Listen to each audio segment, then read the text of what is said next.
Hello नमस्कार, मैं अभिजीत मौर्य और आप देख रहे हैं द अभिजीत शो। और आज कुछ ऐसी कहानियां होंगी जो समंदर से निकलकर दिलों पे राज करती हैं। जी हाँ, आज हमारे गेस्ट के रूप में आए हैं एक ऐसे यूट्यूबर जिनको आप यूट्यूबर, कंटेंट क्रिएटर और सोशलिस्ट पर्सन भी कह सकते हैं। हमारे शो में आए हैं आज अमन सिंह ठाकुर भाई। Most welcome. नमस्कार। पहली बात तो आपने यहाँ पे बुलाया इस शो में बहुत बड़ी बात है। और मैं भी, भैया हमारे घर के काफी पास में ही है, तो भैया ने हमसे कांटेक्ट किया कि भैया आइए, थोड़ी समुद्री से जुड़ी हमें भी इंफॉर्मेशन दीजिए। तो हम लोग भैया के पास आए। बाकी भैया आज अपना क्वेश्चन सारा रेडी किए हैं।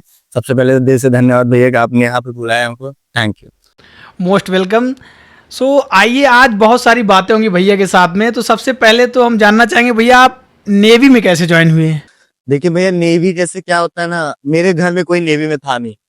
तो इसमें क्या होता है कि लाइक मुझे कोई, मेरा बैकग्राउंड में कोई था नहीं। हम लोग भी मतलब यहीं लखनऊ में पढ़ते थे, जौनपुर में पढ़े हैं। तो हम लोग ऐसे क्या होता है ना कि स्टार्टिंग में जैसे क्या रहता है कि मैं घर से, भाई यंग एज था, 17-18 साल की उम्र रहती है। थोड़ा सा आदमी का गर्म खून होता है कि भैया नहीं, पापा मम्मी कुछ बोल दिए, दिल पे बात लग गई।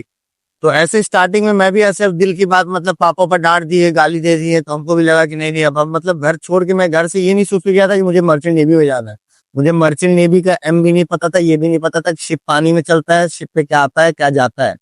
मैं बस अपना जैसे कि नॉर्मली जॉब करने नहीं होता कि भैया हम मुंबई में जाके जॉब कर लेंगे, पैसा कमा लेंगे, कुछ भी कर लेंगे। तो मैं ऐसे मतलब घर से अपना घर छोड़ के गया था।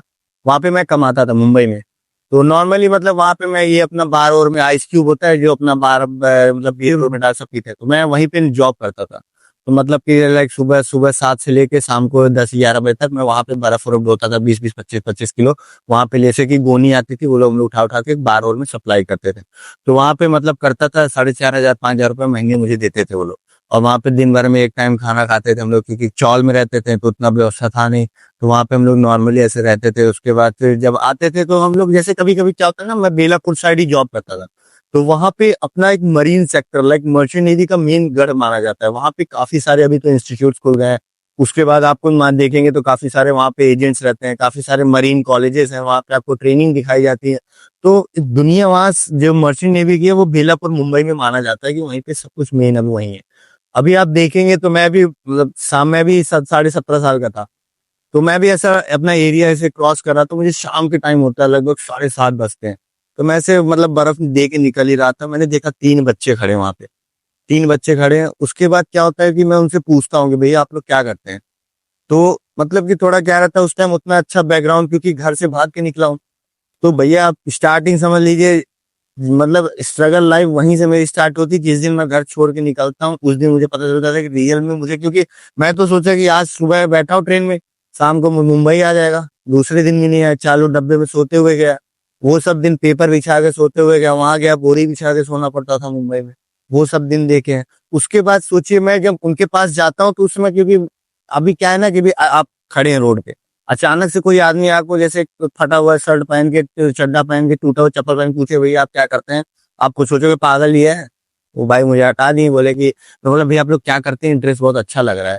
तो मुझे बोले कि तुम क्या करते हो, मैं बोला भैया हम लोग जो बार में बर्फ वर्फ देते हैं। तो मतलब हटा दिए, बोले हटो हटो यार, बोले कि हटो हटो हटो। हाँ, तो तुम लोग फिर हट जाते हैं।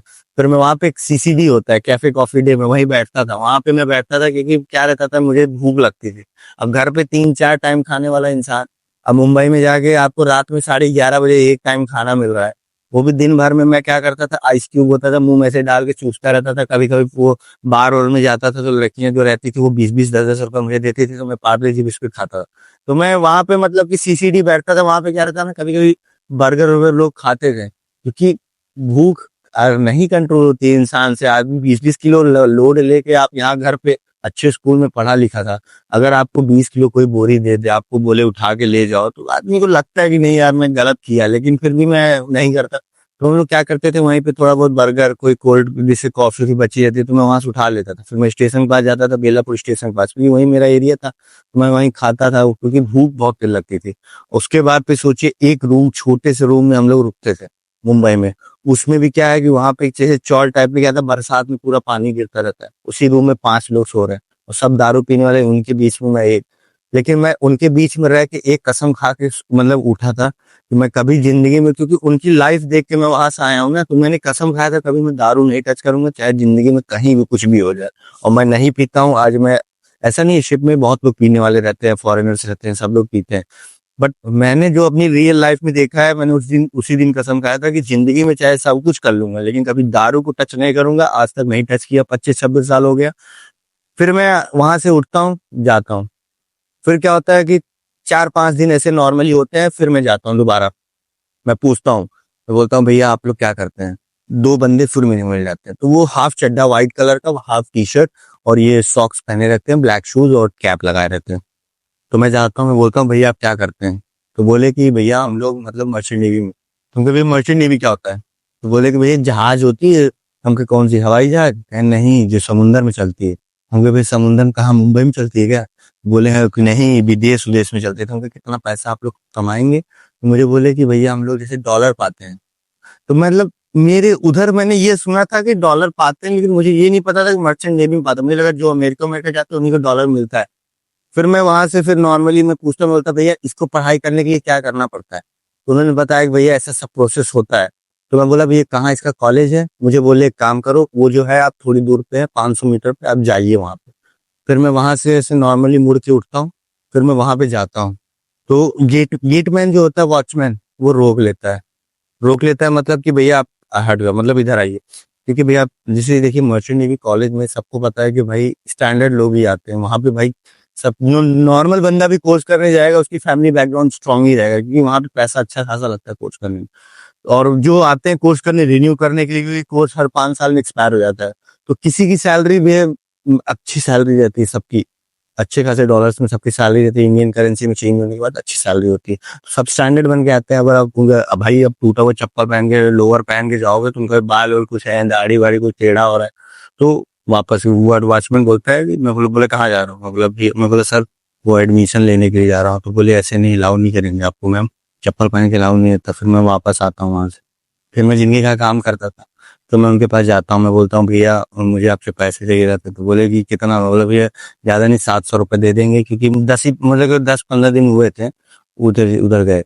तो फिर मैं उनसे बोलता हूँ तब ये 700 रुपये दे दीजिए। तो 700 रुपये लेके वही जाता हूँ। फिर वहां पे शनिवार को मार्केट लगता है, शनिवार को बेलापुर मार्केट लगता है, तो जहाँ मैं रहता था चौल के पीछे। तो वहां से 150 रुपये की शर्ट खरीदता हूँ, 200 रुपये की पैंट खरीदती है, उसके बाद 150-200 का जूता काला वाला। फिर उसके बाद फिर बाल कटवाता हूँ, फिर जब 10 रुपए की जिलेट गार्ड लेके दाढ़ी अपने हाथ से बना के, उसके बाद तब जाता हूँ। फिर वहां जाता हूँ, फिर उससे मतलब लोग वहां पे देखा, हर एक चीज पता किया लोग। क्योंकि वहां पे जब मैं रियल बताऊं, जब मैं कॉलेज में गया, वहां के बंदे इतने अमीर अमीर आते हैं। एक एक बंदे, उस टाइम मेरे पास फोन नहीं था। मैं मम्मी मम्मी मतलब मैं बटन वाला फोन लेके 2016 में, जब 17 में जब गया था मुंबई। और सोचिए वहां बंदे उस समय आईफोन चलाते थे। लेकिन मैं आपको बता रहा हूँ कसम से, किस्मत है, पता नहीं ऊपर वाला क्या चाहता है। लेकिन जो बंदे मतलब उस समय आईफोन चलाते थे, वो बंदे आज मेरे को ढूंढते हैं कि अमन भैया आप कहाँ हैं। तो किस्मत एक चीज है कि मैंने ये लाइफ में सीख लिया कि कब किसको कहाँ पहुंचा दे ये कोई नहीं जानता। जो बंदे मतलब कि अपने पास मुझे बैठाने से डरते थे, मैं कसम बता रहा हूँ कि मैं हॉस्टल में जब रहता था ना, मैं बंदों के कपड़े तक धुला हूँ। 15 रुपए के शर्ट मतलब धुलवाई होती थी, 20 रुपए का ये चड्ढा। मैं उनको बोलता था भैया आप, क्योंकि मैं वो, देखिए एडमिशन में जो पैसा लगा वो मैंने पापा से लिया था, लेकिन वो भी गाली दे के ही दिए कि तुम डुबा दोगे, कुछ कर नहीं पाओगे। लेकिन मैं क्या करता था कि नॉर्मली उन लोगों से बोलता था, मैं बोलता था भैया आप जो कपड़ा उनको धुलने में दोगे, आप मुझे दे दो, मुझे पैसे का थोड़ा खाने पीने का मेरा भी मन करता है। तो वो लोग, काफी लोग थे जो आज मतलब आज मेरे टच में है, 1-2 लोग। वो लोग मुझे देते थे, बोलते थे अरे अमन तू अपने साथ ही रहता है, पैसे की टेंशन ना ले, 10-20 रुपए तेरे को चाहिए तो ले लिया कर, खा लिया कर। वो सब दिन देख के भैया आप बंदा, जिस सोचिए जिस स्कूल में मैं धक्के खा के निकला हूँ, उस स्कूल का ब्रांड एम्बेसडर हूँ। आज वहां जाता हूँ ना, बंदे वहां भीड़ लग जाती है। अभी भी मैं बता रहा हूँ, न्यू बैच गई है, मैं जाता हूँ ना, बंदे मतलब अमन नाम बस सुन लिए, मास्क लगा के जाता हूँ, बस बाल से पहचान जाएंगे अमन, पूरा बंद मतलब समझ लिए। वहां के पूरे बंदे आगे देखिए मेरे की रील्स है मर्चेंट नेवी की, अभी यहाँ पे लखनऊ में कॉलेज है सीमेंट, आपने पिन किया है। अगर वहां पे मैं चला जाऊं, वहां पे कसम बता रहा हूँ, बंदे लोग ना मतलब समझ लीजिए कि भगदड़ मचा देते हैं। टीचर मुझे डर जाते हैं, ये खून आगे लोग मतलब भाग रहे हैं लड़के। वहाँ टीचर जो वहाँ लाठी लाठी मार रहे हैं, मतलब बंदे तब प्यार करते हैं कि नहीं अमन भैया आ गया बन गया। क्योंकि मैंने देखा है, मैं वहां से गुजरा हूँ, मुझे पता है कि लोग कितनी गरीबी मैंने देखी है। मैं मुंबई में रहा हूँ, मैं कहाँ कहाँ देख के सोच के निकला था कि मतलब कि मुझे नहीं पता था कि रियल लाइफ में मुंबई ऐसा होता है वैसा होता है। जब घर छोड़ के निकला तब पता चलता है कि लाइफ कैसी होती है। इसीलिए मैं तो यही बोलूंगा, अगर आप घर पे हैं तो भैया घर पे अपने माँ बाप की रिस्पेक्ट करिए, सही टाइम अगर आपको सही मतलब हर एक चीज अच्छे से मिल रहा है तो उसका फुल यूज करिए। ऐसा नहीं कि हाँ भैया निकल गए इलाहाबाद पढ़ाई करने है, पता चला वहाँ बैठे हैं, अरे पापा तो पैसा भेज ही रही है, मत करिए। बाद में आपको 2 साल 3 साल 4 साल बाद रियलाइज होगा, जब आपका टाइम निकल जाएगा फिर आप वहीं घूमते हुए आएंगे, फिर ना आप घर के रहेंगे ना घाट के रहेंगे, आप बीच में फंसे रह जाएंगे। इसलिए मैं बोलता हूँ कि हर एक चीज करना चाहिए। तो मतलब मर्चेंट नेवी मेरे कोई वो नहीं था, ऐसे नॉर्मली मैं गया था वहीं से, मतलब कि अपना हर एक चीज देखा, फिर मैं धीरे धीरे अपना कोर्स किया, उसके बाद तब मैं शिप ज्वाइन किया। ओके, सो मर्चेंट नेवी को लेकर के कई सारे परसेप्शन है कि लोग जाते हैं 4-4 5-5 महीने बाद घर से आते हैं, लौटते हैं वहाँ से, और रात में दिन में मतलब 12 घंटे से ज़्यादा ड्यूटी करनी पड़ती है। क्या ये सब सच है? देखिए भैया आपको मैं बता देता हूँ, मर्चेंट नेवी में जो ड्यूटी होती है वो 24/7 होती है, लेकिन सबका ड्यूटी टाइमिंग होता है। मर्चेंट नेवी में ड्यूटी आपकी 24/7 है, इसीलिए तो सैलरी ज्यादा है, क्योंकि शिप में इमरजेंसी कभी भी आ सकती है। अगर आप शिप समुंदर में चल रही है, वहां पे लिमिटेड मैन पावर है, मतलब आप एक्स्ट्रा, ऐसा नहीं जमीन पे नहीं है कि भैया मशीन खराब हो गई तो भैया 10 आदमी को बुला लो। वहां पे 6 आदमी है, 6 आदमी को ही काम करना है, चाहे 3 दिन कंटिन्यू काम हो, चाहे 4 दिन कंटिन्यू काम हो। ये है कि आदमी के रेस्ट आवर का ध्यान देते हैं कि भाई आदमी उस बात, क्योंकि सबको पता है कि आदमी एक थोड़ा काम ज्यादा कर लेगा तो आदमी को मतलब कि थोड़ा सा रेस्ट चाहिए, नहीं रेस्ट करेगा तो वो चक्कर खा के गिर जाएगा। एक दिन करेगा, दूसरे दिन तो उसको बॉडी से खत्म ही हो जाएगी एनर्जी। तो ये करते हैं, ये बात तो सच है कि आपको मतलब 24/7 ये मर्चेंट नेवी में जॉब आपकी मतलब 24 घंटे, क्योंकि emergency situations which come without given information, क्योंकि आप चल रहे हैं गिर गए, आपको चोट लगे, इमरजेंसी आ गई, तो ये सब कभी भी आ सकती है। बाकी आपके देखिए अब 6 महीने 7 महीने 8 महीने ये देखिए आप पे डिपेंड करता है। जब अभी आप शिप ज्वाइन करते हैं आप पे कॉन्ट्रैक्ट लेटर आता है, वो कंपनी आपको देती है। जैसे मैं जाता हूँ किसी, देखिए मैं मस्क में काम करता हूँ, अभी मस्क में क्या है कि 3 फ्लैग है, सिंगापुर फ्लैग है, डैनिश फ्लैग है, हांगकांग फ्लैग है। अभी डैनिश फ्लैग में क्या है, वहां पे फॉरेनर्स ज्यादा है, वहां पे आपको 5-6 महीने रहना पड़ता है। अभी आपको हांगकांग सिंगापुर में जाएंगे, उसमें आपको 9 महीने रहना पड़ता है। अगर आप देखिए धीरे धीरे अगर आप पढ़ के जिससे ऑफिसर्स में जाएंगे आपको 6 महीने रहना पड़ेगा। और ये नहीं है कि आप 6 महीने समुंदर में 6 महीने किनारे हैं, ऐसा नहीं होता। अगर आप 1 महीने 2 महीने बाद भी अगर आप शिप मतलब कंपनी में कॉल करेंगे कि मुझे ज्वाइनिंग चाहिए, तो आपको कंपनी आपको मुश्किल से मुश्किल 10 से 15 दिन में, डिपेंड करता है कि कंपनी के पास कितने जहाज हैं। अभी आप मस्क हो गया, एमएससी हो गया, इनके पास खुद के इतने जहाज हैं कि ये बंदों को 5 दिन नहीं 2 दिन के अंदर आप फोन कर दें आज की हमको जैसे जहाज पे ज्वाइन करना है, आपको तीसरे दिन फ्लाइट टिकट दे देंगे, बोल देंगे अभी आपने एमएससी का जिक्र किया, क्या कुछ इसमें कुछ डिफरेंट होता है? क्या आपने अपने रील्स में भी सबको दिखाया, अपनी ऑडियंस को? देखिए एमएससी का जो एक सिस्टम है, जैसे अपना मतलब उत्तर प्रदेश में भोपाल चलता है वैसे समुंदर में उनका भोपाल ही चलता है।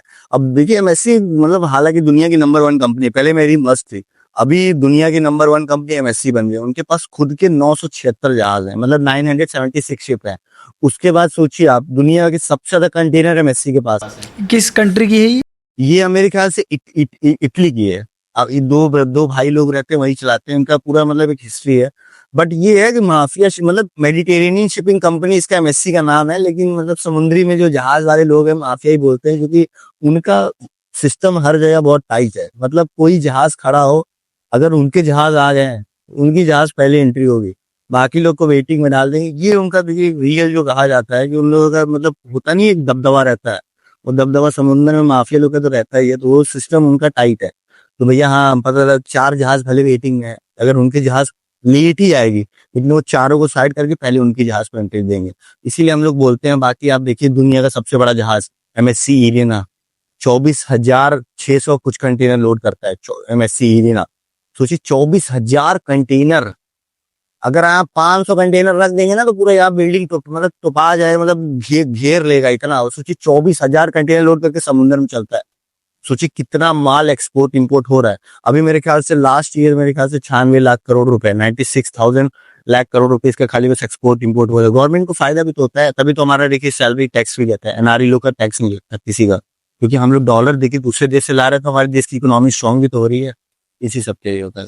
तो क्या अमन जी, आप जो है ऐसी लैंग्वेज वहाँ पे भी यूज करते हैं? आप बता रहे हैं कि वहाँ पे फॉरेनर रहते हैं, तो ये क्या सऊदी वाला क्या मैटर हुआ था? आपने बताया था कि मैं वहाँ पे हिंदी में साइन कर दिया, लेकिन सऊदी वाले अलाउ नहीं किए। भैया जैसे क्या है ना कि हिंदी मतलब देखिए भैया मैं बता रहा हूँ आपको सीधी बात, मेरा पासपोर्ट हो चाहे सीबीसी हो चाहे आधार कार्ड हो, मैं हिंदी में साइन करता हूँ। हिंदी हमारी मातृभाषा है, अगर आप एक रशियन को देख रहे हैं, अगर आप रशियन हो गया चाहे यूक्रेनियन हो गया, अगर वो दूसरे यूक्रेनियन के साथ बैठेंगे ना, तो कभी अपनी लैंग्वेज छोड़ इंग्लिश में बात नहीं करेंगे वो अपने देश की मतलब रिस्पेक्ट करते हैं। हम अपने नहीं, अरे वो दूसरा वाला हाँ भाई है मेरा, वो अपने देश की भाषा बोलेंगे। लेकिन इंडियन एक ऐसे आदमी होते हैं, वो अगर यहाँ पे यूपी का बैठा है, वहां पे एक बंदा उसको एमपी का बैठा है, उसको पता है कि इसको हिंदी आती है, लेकिन वो फिर भी अपना एक स्टैंडर्ड दिखाने के लिए कि मैं बहुत पढ़ा लिखा हूँ आपसे, हाँ this is my village, this is ये एरिया, ये सब चीजें आदमी को गिराती हैं। अपना स्टैंडर्ड इसीलिए गिरता जा रहा है।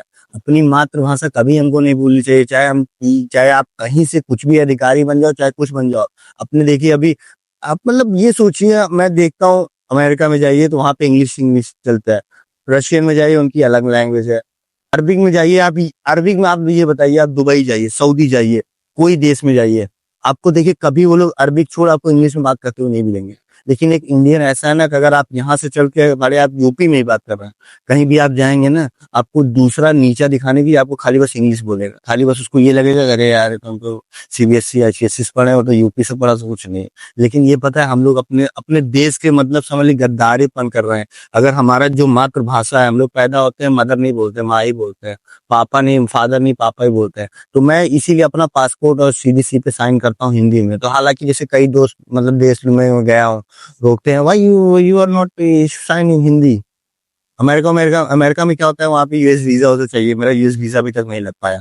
उसके बाद फिर क्या हुआ, मैं यूएस मतलब कि यूएस के अगर आप कंट्री में जा रही है जहाज, तो अगर आपके पास यूएस वीजा नहीं है तो आप उस कंट्री में घूमने नहीं जा सकते। मेरे शिप पे बहुत लोग जाते थे, मैं नहीं जा पाता था, मेरे पास यूएस वीजा नहीं लगा था।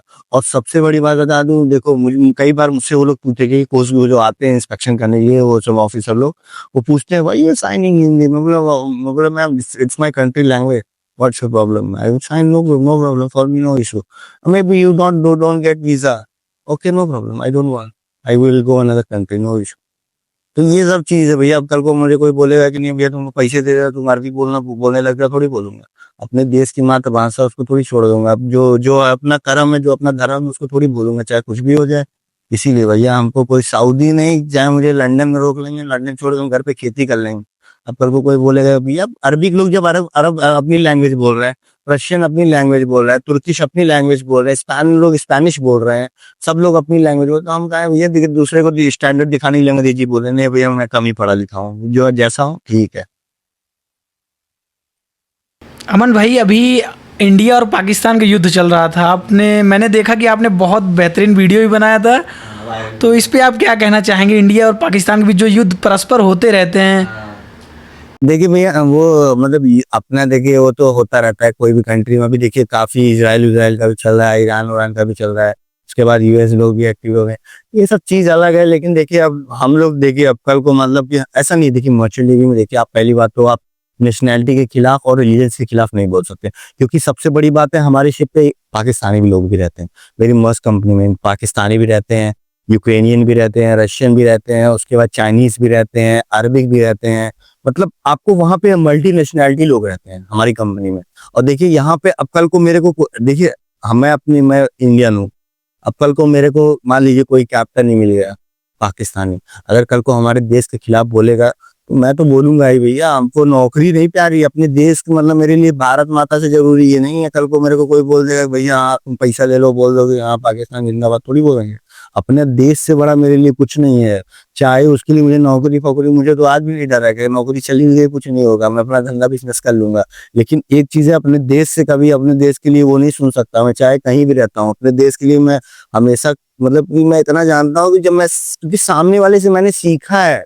आप जाइए किसी अनदर कंट्री वालों के सामने बैठिए ना, वो लोग उनके देश में चाहे भूखे नंगे होंगे लेकिन वो कभी अपने देश की बुराई नहीं कर सकते। लेकिन आप एक इंडियन के साथ बैठ जाए ना, इंडियन से अरे यार हमारे देश से बहुत गरीब हो, हमारे देश में झोपड़ी, ये सब चीजें भैया अपने देश को अपने देश वाले गिरा देते हैं।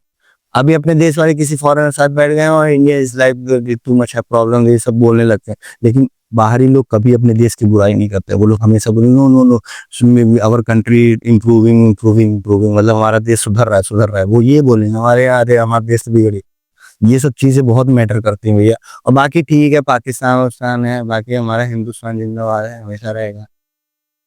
Okay, all right. So Aman भाई, आप ये बताइए कि आप समंदर में शिप पे रहते हैं, तो काफ़ी टाइम से हैं, लेकिन कंटेंट क्रिएट करने का माइंड में आपके कहाँ से है कि कंटेंट क्रिएट किया जाए? भैया देखिए, अब मैं शिप पे हूँ, मैं लगभग क्योंकि मैं 2018-2019 में पहली बार शिप पे गया था। बीच में मैं कोरोना में गया ही नहीं, मैं घर पे ही रहता था, गया नहीं था। उसके बाद क्या हुआ ना, फिर जैसे कि क्या होता है कि घर पे मैं रहता था ना, तो मैं कॉमन लोगों में बैठता हूँ। मतलब ये नहीं दिखता कि नहीं देखता कि अरे नहीं यार हम इतने बड़े हैं वो बड़े हैं। मैं लोगों में बैठ के ना लोगों में सोचता था, पूछता था। लोग मुझसे पूछते थे, कहो भैया समुंदरों में कैसे तू सब खाना खाते हैं, कैसे मतलब वहां रहते हो, कैसे लाइट आती, समुंदर में तो फोनवा चार्ज कर ही नहीं पाते हो, टावर कहाँ है समुंदर में। ये सब चीजें ना मैंने माइंड में रखी। बाकी लोग कंटेंट क्रिएटर बहुत हैं, लेकिन ये सब चीजें अंग्रेजी में बताते थे। मुझे इंग्लिश मेरी स्ट्रांग नहीं है, मुझे इंग्लिश नहीं आती ज्यादा, तो यही चीजें मैंने हिंदी में लिया। आपको मैं बता रहा हूँ, मैं हिंदी में डालता हूँ, मेरे को मेरी कंपनी सपोर्ट करती है, लेकिन मेरे कंपनी के अंदर बैठे जहाज के लोग मेरे को पता है कितनी गाली देते हैं, अरे यार ये तो कंपनी का नाम डुबा रहा है, कंपनी ये मेरी कंपनी मेरे को सपोर्ट करती है इसीलिए, नहीं तो मेरे पीछे 1000 लोग पड़े कि इसको कंपनी से निकलवा दे, लेकिन मेरे को मस्क मानती है इसीलिए मेरा कोई कुछ कर नहीं पाता। और मैं आपको एक चीज बता दूं, सबसे बड़ी बात जो होती है ना कि लाइक अभी हमको पता है कि समुद्र में भैया कितना डीजल, जैसे लोग पूछते हैं भैया तूने समुद्र में जहाजी जो चला कितना पेट्रोल लागत, कितना डीजल लागत, जबकि समुद्र में पेट्रोल लगता ही नहीं, डीजल लगता ही नहीं। वहां का ग्रेड का सिस्टम अलग है। वहां पे क्या होता है, marine diesel oil, MDO, HFO चलता है, हैवी फ्यूल ऑयल चलता है, VLSFO very low sulphur fuel oil चलता है। उसके बाद फिर देखिए वहां पे ग्रेड के सिस्टम अलग है। तो मैं यही सब चीजें क्या किया, मतलब क्वेश्चन मैं आपको बता रहा हूँ। पहली रील मैंने 2024 के लगभग अगस्त में डाला था। पहली रील 2024 के अगस्त में डाला था मैंने। पहली बार रील दिखाई थी एमएससी की, पहली रील दिखाई। पहले मैं रील बनाता था ऐसे नॉर्मल, डांसिंग पार्टी हो गई, कुछ भी हो गया, उसके बाद व्यू का दिखा देता था, खुद भी खड़ा होकर दिखा देता था, तो अच्छी चलती थी। 70,000-80,000 फॉलोअर थे। फिर मैंने 2024 में जो अगस्त में पहली रील डाली, तो मैंने ये दिखाया लोगों को, अरे भैया देखिए माफिया लोग का जहाज जा रहा है, माफिया लोग का जहाज जा रहा है। मतलब पब्लिक को इतना सोची, मैं शाम को डाल के सो रहा हूँ, सुबह उठ रहा हूँ 1.5 मिलियन। पहली रील आपकी पोस्ट हुई? तो फिर मैं बोला ये कैसे हो गया। फिर उसके बाद फिर मैं दूसरे दिन गया, फिर मैं दिखाया, मैं बोला भैया हमारी जहाज देखिए यहाँ पे खड़ी पड़ी है, कोई एंट्री नहीं दे रहा, वहां माफिया लोग की जहाज देखिए घुसती चली जा रही है। फिर मैं देख रहा हूँ, डाला, फिर वायरल हो रहा है। फिर मैं बोला कि ये क्या हो रहा है। फिर मैंने ये सब चीजें पकड़ी। फिर मैंने धीरे धीरे फिर मैं क्या किया, नॉर्मली लोगों को बताया कि कंटेनर, मतलब कि कई लोग बोलते थे उसमें कमेंट्स देखे, भाई कंटेनर में क्या जाता है, ये कंटेनर कैसे अनलोड होता है, कैसे कैसे आप लोग खाना खाते हो। फिर मैंने वही क्वेश्चंस उठाने चालू किए लोगों के। मेरे माइंड पता नहीं कैसे होती किस्मत खुद आपके पास आना चाहती है। मेरे पता नहीं कैसे माइंड में यही क्वेश्चंस मैं उठा के लोगों को बताऊं। मैं बताया, आप मानेंगे नहीं, मैं जब मेरा 100 के हुआ, मैंने थैंक्स फॉर 100 के डाला, शाम को आया 150 की हो गया। फिर मैंने 100 के डिलीट करके 150 के मारा। फिर उसके बाद दूसरे दिन देख रहा 200 की हो गया। फिर मैंने बोला थैंक्स फॉर 200 के। फिर 2 दिन रुक गया, 300 के हो गया। सर वो मेरे वहां जहाज वाले बोले भैया तुम फेक फॉलोअर ले रहे हो क्या, इतना तेज तो किसी का नहीं बढ़ता। मतलब फॉलोअर जैसे पानी की तरह आ रहा है आपको। मतलब मैं बता रहा हूँ कि जिस समय मैंने यूट्यूब मतलब कि स्टार्ट, मुझे यूट्यूब मेरे दोस्त लोगों ने डांट के स्टार्ट करा, वो भी नवंबर 2024 में, सर अक्टूबर में चालू करवाया था, वो भी मेरे भाई के पास बैठ के मेरे दोस्तों ने यूट्यूब चैनल बनवाया, उसके बाद मुझे दिया। आपको मैं बताता हूँ कि पहले मैं यूट्यूब उतना जानता नहीं था, मुझे शर्म आती थी कि यूट्यूब, अरे यूट्यूब पे कोई सब्सक्राइब करेगा नहीं और मेरा बढ़ेगा नहीं। अभी इंस्टा पे मेरे अच्छे खासे हैं, मैं इसी पे अपना आराम से रखता हूँ, यूट्यूब के चक्कर नहीं पड़ू। आप सोचिए, मेरे को मैं बता रहा हूँ, जब सितंबर की बात है, एक बिहार का लड़का मुझे मिलता है, वो मेरे नाम से फेक यूट्यूब चैनल चलाता है। तो मैं बोला कि भाई ये कौन चला रहा है, बता दो नहीं तो मैं स्ट्राइक मारूंगा। वो बंदा आया, मुझे बोला भैया मैं बहुत गरीब घर का हूँ, तो मुझे भैया मेरा अभी ऑलरेडी 70,000 रुपये आ चुका है आपकी वीडियो से, 5-6 वीडियो से मैंने 70,000 रुपये कमाया। तो मैं बोला कि अच्छा ठीक है। तो बोला भाई एक काम करो, तुम्हें क्या चाहिए। तो बोला भैया 90 के हो गए हैं। सोचिए आप, इतना पब्लिक लाइक कर रही है कि मतलब सोचिए फेक चैनल पे उसने 90 के 6-7 वीडियो से कर लिया। अब आपको मैं बताता हूँ, फिर वहां से हुआ। उसके बाद फिर मैं बोला ठीक है भाई एक काम करो, तुम पैसा रख लो, जो मुझे अच्छा लगता था सिल्वर बटन मेरे घर आ जाए। फिर मैं बोला कि काम करो, सिल्वर बटन मुझे भेज दो, तुम चैनल वो रख लो, कोई दिक्कत नहीं। मेरा भाई बोलने लगे रे गलत है, ऐसा मत करो, ऐसा। मैं बोला ठीक है, गरीब है, बोल रो रहा है, उसकी मम्मी की भी दिक्कत है। वो लड़का क्या किया, पैसा उसका पहला हुआ है, एडसेंस वेडसेंस आया, सब कुछ हो गया, उसने पैसा निकाल लिया चैनल फिर। उसके बाद फिर क्या किया, सिल्वर बटन भी अपने नाम से ले लिया, चैनल उसने बेच दिया। तब फिर मुझे बुरा लगा, 2 दिन मैं सो नहीं पाया रात में, क्योंकि समुंदर में तो वैसे शिप हिलती रहती है, ऊपर से इतना डिप्रेशन में आ गया, मैं सो नहीं पा रहा हूँ। मेरी मम्मी मुझे कह रही है छोड़ दो, कोई बात नहीं है, जाने दो उसको। लेकिन मुझे तकलीफ ये हो गई कि मुझे बिना बताया मेरा चैनल ही बेच दिया। उसे मेरे नाम से ही था, पब्लिक सोचे कि अमन बेच दिया। फिर उसके बाद फिर मैं कुछ बोला नहीं, बोला ठीक है। उसके बाद फिर मैं अपना यूट्यूब चैनल जब स्टार्ट करता हूँ, यूट्यूब चैनल यूट्यूब चैनल जब मैं स्टार्ट करता हूँ, मेरी पहली पहली रील बता रहा हूँ, पहली रील मेरी एक रील से मेरे सिल्वर बटन घर आ गई। पहली रील आप मेरी खोलेंगे ना, पहली रील मेरी 2.5 करोड़ व्यूज है, उसी से मेरे 100K प्लस सब्सक्राइबर आ रील से ही? पहली रील से ही सब्सक्राइबर। भैया आप ये सोचिए, मैं कभी किसी के मतलब मैं अपने पास अपने साथ किसी को कंटेंट में ऐड ही नहीं करता हूँ, ना किसी से हेल्प लेता हूँ। मेरे पास ना कोई एडिटर है, मेरे पास ना कोई मतलब कि स्क्रिप्टर है, जो भी है मैं ही हूँ। मैं आपके पास बैठा हूँ, मैं आपके पास हर एक चीज कर रहा हूँ, लेकिन मेरे माइंड में मुझे कल क्या करना है, ये मेरे माइंड में चलता रहता है। मुझे परसों कौन सा वीडियो अपलोड करना है, मेरे माइंड को कौन सा कंटेंट सोचना है, ये मेरा पर्सनल ड्यूटी है। इसमें मैं किसी को ऐड नहीं करता, तभी मेरा पैसा पूरा बचता है, क्योंकि मैं इसमें ना मेरे पास कोई कैमरा मैन है ना कोई कुछ है, अपनी मेहनत से जो है मैं ही मेहनत करता हूँ। ये सब चीजें बहुत मायने रखती है भैया, आप हर एक चीज। अब सोचिए 4-5 महीने से 4-5 महीने गोल्डन बटन आ गई। अभी अपने अपने एरिया में तो गोल्डन बटन पहला बन गया भैया, सिल्वर। तो अमन भाई ये बताइए कि सोशल मीडिया का क्या भौकाल है? आपकी लाइफ में क्या भौकाल है सोशल मीडिया का? क्या चेंजेस हुए सोशल मीडिया की से आपकी लाइफ में? सोशल मीडिया से ये हो गया कि पहले जैसे जाता था, अब जैसे किसी को फोन ऑन करता हूँ, हाँ अरे सेक्रेटरी साहब नमस्कार, अमन ठाकुर यूट्यूबर बोल रहा हूँ, अरे आप मेरा वो कमो करवा देंगे कि नहीं? अरे नहीं अभी तो वो पैसा नहीं आ रहा, ठीक है आप देख लीजिए, नहीं तो मैं अपने हिसाब से एडजस्ट करवाता हूँ। दौड़ के काम होता है अभी मेरा। अभी मैं थानों में जाता हूँ, सीधा बोल फुल भोकाल में यूट्यूबर हूँ। अब जैसे मैं अभी भी कहीं भी जाता हूँ, मैं वैसे मेरे बैकग्राउंड में भी मतलब कि अब मेरे सोशल मीडिया से मेरे इतने अच्छे अच्छे हैंड्स मिल चुके हैं कि अब मुझे मतलब कोई चीज डर नहीं लगता। फिर भी मैं कभी किसी उसी चीज का मिसयूज नहीं करता हूँ, बट ये है कि मेरे को काफी अच्छे हैंड्स मिल चुके हैं कि जो मेरे बैकग्राउंड में सपोर्ट करने के लिए खड़े हैं कि अमन तुम टेंशन मत लेना, तुम रहो। लेकिन ये चीज है कि सोशल मीडिया आपको जीरो से हीरो बनाने में समय नहीं लेता। अच्छे जो मतलब सोचिए, मैं आपको बताता हूँ, सुल्तानपुर है, सुल्तानपुर मैं बस से उतरा, वहां का मालिक था तिवारी या मिश्रा ढाबा, जो वहां पे सरकारी बस होती है। वो बंदा सोचिए, मैं ऐसे गया, मैं बोला भैया चाय दे दिए, तुम यूट्यूब वो वीडियो बनाते हो कंटेनर वाला?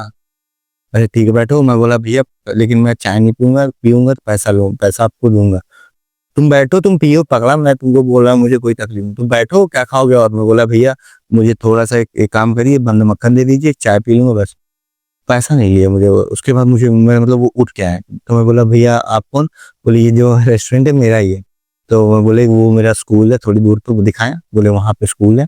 बोले मैं तुमको क्यों नहीं मतलब पैसा क्यों नहीं लिया पता है? बोला क्यों? बोले तुमने जो अभी एक बच्चे थी, तुमने एडमिशन एडमिशन कराया था, मैं तुम्हारी रील देखा और मैं तुम्हारी रील शिप पे भी देखा हूँ, लेकिन मुझे इतना अच्छा लगा कि मैं खुद भी, उसने बोला कि उन्होंने बोला कि मैं 500 में एक बच्चों का पढ़ाता हूँ, और मेरी क्लासेज आप देख लोगे सब में एसी लगवाया हूँ, सारे मतलब सब कुछ स्मार्ट क्लासेस हैं, सब कुछ व्यवस्था कराया हूँ, खाली बस बच्चे गरीब बच्चों को पकड़ के पढ़वाता हूँ। मेरे बाप दादा ने इतना बना रखा है कि मेरे पापा मरते हुए यही बोले थे कि तुम ऐसा करना कि पब्लिक तुम्हें प्यार करे। और बोले मुझे कोई पॉलिटिक्स से प्यार नहीं है, मैं अपने मतलब खुशी के लिए कोई भी बच्चा आता है उसको पढ़ाता हूँ। तुमने अच्छा काम किया इसीलिए मैं तुमको रोक रहा, मैं तुम्हारे घर भी आऊंगा, तुम्हारा नंबर ले रहा हूँ। तो ये सब चीजें सोशल मीडिया को बहुत स्ट्रांग करती है भैया। आप अच्छे अच्छे लोग बुलाते हैं अपने पास, आपको बैठाते हैं, उनके बीच में आपको रह के हर एक चीज बोलने का मौका, सुनने का मौका मिलता है। ये सब आपकी कहीं कहीं आप जैसे बात कर रहे हैं, आपकी बातों को मतलब थोड़ा वजन में लिया जाएगा, क्योंकि पावर से भी पैसा आने के बाद तो वैसे आसपास वाले वैसे स्ट्रांग मतलब समझने लगते हैं, अरे भैया यूट्यूबर है, पैसा तो छाप ही रहा है। तो अमन भाई ये बताइए कि आप यूट्यूब से कितना अर्न कर लेते हैं? भैया यूट्यूब से अर्निंग आपकी देखिए कोई फिक्स नहीं है, तो आपको पता है, इट्स लाइक व्यूज जाता है और आपका डिपेंड करता है। किसी किसी महीने में तो भैया मेरा एक रील, अच्छा एक चीज मैंने और देखा सोशल मीडिया यूट्यूब पे, अच्छी रील बनाइए तो अभी वायरल नहीं होगी। जिसमें आप बता रहे हो भैया हम कचरा फेंक दे रहे हैं, वायरल हो गई। जिसमें बता रहे भैया देखो मछली आ गई, वायरल हो गई। जिसमें आप क्या पढ़ाई की चीज बता रहे नहीं भैया, this is our hospital, this is our emergency case, public बोलेगा अरे तो कुछ नहीं। उसमें बता रहे हैं भैया प्लास्टिक हम देखिए समुद्र में फेंक रहे हैं 2 करोड़। जिसमें बता रहे हैं भैया देखिए हमारा कपड़ा देखिए हम समुद्र में सुखवा रहे हैं 2.5 करोड़। एक एक रील से बता रहा हूँ मैं आपको, एक एक रील से, जबकि आपको पता है शॉर्ट्स का बहुत कम पैसा होता है, फिर भी 2.5 करोड़ जा रहे हैं। अब महीने में अगर 5 रील ऐसी चली जा रही है, मेरी 5 रील मतलब मैं डेली 1-2 कंटेंट डालता हूँ यूट्यूब पे डेली। अगर समुद्र में हो तो 1-2 कंटेंट डेली डालना ही मुझे। लाख में उसी दिन मेरा प्लस हो जाता है, लाख पर लाख व्यूज उसी दिन प्लस। जो अपना ये है अपना क्या नाम है, फुल वीडियो ब्लॉगिंग है, वो मैं कभी कभी डालता हूँ क्योंकि मैं ध्यान देता हूँ मुझे इंस्टा भी मेंटेन करना है, फेसबुक भी मेंटेन करना है, यूट्यूब भी मेंटेन करना है। उसके बाद फिर मतलब कि समझ लीजिए कि ज्यादा नहीं है फिर भी लगभग कि मतलब कि स्टार्टिंग जब मैंने स्टार्टिंग की थी 3.5-4 लाख मतलब स्टार्टिंग से आया था यूट्यूब से। उसके बाद प्लस ही होता गया। अभी इस समय थोड़ा सा लो हूँ क्योंकि इस समय मैं कंटेंट बहुत कम डाल रहा हूँ। फिर भी एक ऑन एवरेज कितना हो जाता है महीने का? भैया अब आपको पता है सैलरी मेरी 138 140 150 जैसे डिपेंड करता है, कुछ कुछ महीने बोनस आता है, तो इतनी सैलरी है। ये तो नॉर्मल सबको पता है, मर्चेंट नेवी में इतनी कॉमन सैलरी है। उसके बाद फिर ऑन एवरेज ठीक ठाक ही हो जाता है, मतलब एक मतलब वैसे तो मैं ज्यादा नहीं, मतलब यूट्यूब और सैलरी वैलरी लेके लगभग यूट्यूब फेसबुक और सैलरी लेके लगभग ओवरऑल बताइए महीने में समझ लीजिए 2 महीने में एक स्कॉर्पियो क्लासिक ले सकता हूँ। अब यो इंस्टाग्राम का प्रमोशन छोड़ दे। मतलब पूरा भौकाल है सोशल मीडिया पे। सोशल मीडिया भैया आपको जीरो से हीरो पहुंचा दे। अभी ये बताइए मैं घर बनवा रहा हूँ, मैं जमीन लिया, 2-2 जमीन लिया। हाँ अभी अब घर भी बनवा रहे हैं, उसकी भी रील्स चल रही है भैया। 17-18 मिलियन रील्स गई है उसकी, 17-18 मिलियन लोग देखे उसको, उसमें 1 मिलियन प्लस लाइक्स हैं। खूब पैसा छाप रहे हैं आप। पैसा छापने के लिए भैया स्टार्टिंग मेहनत भी तो करनी पड़ेगी। अब लड़के मेरे पास आके पूछते हैं भैया ये बताइए हम कौन सा कंटेंट डालें, हम क्या भैया काम करें हम ही डालते हैं। अरे कुछ तो अपना सोचो भैया। हम मैं मतलब उनको ये चाहिए कि हम हाँ बस अमन की तरह हमारे बस बटन आती रहे, ये नहीं सोचेंगे कि मैं रात में कैसे कैसे उठ के, क्योंकि जहाज पे नेट बहुत स्लो चलता है समुंदर में। फिर भी हमारे कंपनी का तो अच्छा है, स्टारलिंक है एलन मस्क का। बाकी कंपनियों में तो नेट वहां 2G चलता है। सोचिए मैं रात में, क्योंकि हर कंट्री का टाइम अलग है, इंडिया में सुबह 6 बजता था, अफ्रीका में 1:30 बजता है। मैं रात इंडिया के टाइम से 6 बजे तक मेरी रील आनी चाहिए, चाहे मैं रात में 3 घंटा जगूं। किसी किसी दिन तो रात में मेरा वीडियो अपलोड होता रहता है, मैं जगता रहता हूँ, अगर सो गया तो कट जाएगा मेरे को, अगर नहीं हो ड्यूटी भी करना है मुझे सुबह। फिर भी मैं कितना मैनेज करके हर एक चीज हैंडल करता हूँ। उसके बाद आंधी तूफान में बाहर निकलता हूँ, डर रहता है कुछ हो गया ये हो गया, कितनी मोबाइल मेरी टूट चुकी है गिर गिर के। फिर भी इस सबको बिना परवाह किए तब मैं आज यहाँ तक पहुंचा हूँ। लोग बोलते हैं अरे भैया तुम तो पैसा कमाते हैं। हाँ पैसा कमाए, लेकिन कितना मेहनत करे हो उसको कोई नहीं देखता है। और अमन भाई अभी आपने शिप पे जब आप थे, आपने एक वीडियो बनाया कि जिस भाई के भी 1 मिलियन फॉलोअर हैं मैं उनको 2.5 से 3 लाख रुपए का प्रमोशन वीडियो दिलाऊंगा। तो लेकिन फेक फॉलोअर ना हो, रियल होने से व्यूज डिपेंड करता है। व्यूज अगर आपके देखिए फेक वाले क्या है ना, मैं कई कई लोग मेरे पास अभी आपको मैं दिखाऊं, अच्छे अच्छे लड़के लड़कियां सब वो करते हैं उस आईडी पे प्रमोशन दिलवा दी, लेकिन जब उनके व्यूज देखता हूँ 20,000 25,000 1 लाख व्यूज, ऐसे थोड़ी होता है। जिसके मिलियंस होते हैं उसके व्यूज भी जाते हैं मिलियंस में हर वीडियोस पे। उसके आपके व्यू आपको जो आपको सामने पैसा मुझे देगा भाई, मैं जिससे दिलाऊंगा वो आपको व्यूज लेगा, आपको प्रमोशन देगा, तो आपको व्यूज भी तो चाहिए। अब वो 20,000 आदमी देख के आप वो उसमें कोई पैसा थोड़ी देगा। आपके रियल हो, मैं बहुत लोग अभी मेरे कितने दोस्त लोग कर रहे हैं, अच्छे अच्छा पैसा कमा रहे हैं, सब महीने में 5-6 लाख रुपए निकाल रहे हैं, इंस्टाग्राम से निकालते हैं। अमन भाई प्रमोशन से कितना पैसा कमाते हैं? अब प्रमोशन भैया ये सब तो मतलब समझ लीजिए ठीक ही ठाक है, प्रमोशन से तो अंधा पैसा आता है, ये तो सबको होता है। फिर भी कितना? अब वो भैया समझ लीजिए अच्छा खासा, मतलब बहुत अच्छा पैसा आता है। वो सब पैसे जानते हैं ना, बहुत ज्यादा ये वाली प्रमोशन पैसा कोई नहीं बताएगा आपको, क्योंकि ये सब ऑन सोशल मीडिया बता दे तो बवाल ही हो जाएगा। लेकिन ठीक है अच्छा पैसा आता, अच्छा मतलब समझ लीजिए बहुत अच्छा आता है। 120,000 आ जाएगी। अरे स्विफ्ट डिजायर आए तब तो कुछ नहीं आई। अरे भैया इनकम टैक्स वाले पहुंच जाएंगे, कभी तुम्हें पता चला वहां छापा रहे भैया मन अच्छा बेटा तुम बोले हिसाब लाहौर पर पापा मम्मी सब पे का ठीक ठाक आ जाता है, कमा लेते हैं गरीब आदमी का घर। तो अमन भाई आप जो यूथ हैं आजकल हर दूसरे तीसरे घर में लोग यूट्यूबर बनना चाहते हैं, यूट्यूब पे वीडियो बनाते हैं, कंटेंट क्रिएट करना चाहेंगे, तो यूथ को आप क्या संदेश देना चाहेंगे? क्या सोशल मीडिया अच्छी चीज है? सोशल मीडिया बहुत अच्छी चीज है, बहुत अच्छी चीज है, बट ऐसा कुछ चीज ना करो कि जिससे कि आपका मतलब कि समझ लीजिए माँ बाप का नाम, मतलब कि नाचना गाना मत करो। नाचना गाना की पता चला वहां रोड पे खड़े होकर नाच रहे हैं, पता चला वहां 2-3 लोग वहां गमछा लेके शूटिंग कर रहे हैं, ये सब मत करो। अगर आपके पास पढ़ाई वाला टैलेंट है, पढ़ाई मतलब लोगों को कुछ ऐसा चीज दिखाओ सिखाओ ताकि लोग ना तुमको कभी मिले ना गाली ना दे। गाली मतलब कि लोग बोले कि भैया हाँ ये अच्छा चीज बताया था भैया आपने, मैंने देखा था। ये सब चीजें बहुत मायने रखती हैं। अब गुंडई उंडई वाला तो कर नहीं सकते, भाजपा सरकार है, पुलिस आके यार चलो भैया आओ, तो ये सब मत करो। उसके बाद फिर भाई देखो पढ़ाई पे स्पेशली आप, अगर आप पढ़ रहे हो, मैं ये नहीं बोल भैया यूट्यूबर बनना इतना आसान काम नहीं है। मैं समुंदर में था तभी सक्सेस हो गया, किनारे रह के यूट्यूबर बनना मतलब जो बन गए बन गए। अब नए में यूट्यूबर बनना बहुत मुश्किल है। जितने यूट्यूबर आपके बने हैं ना सब देखिए सब कोरोना टाइम में है। मैम आप मुझे बताइए कितने स्टार चमके हैं यूट्यूबर।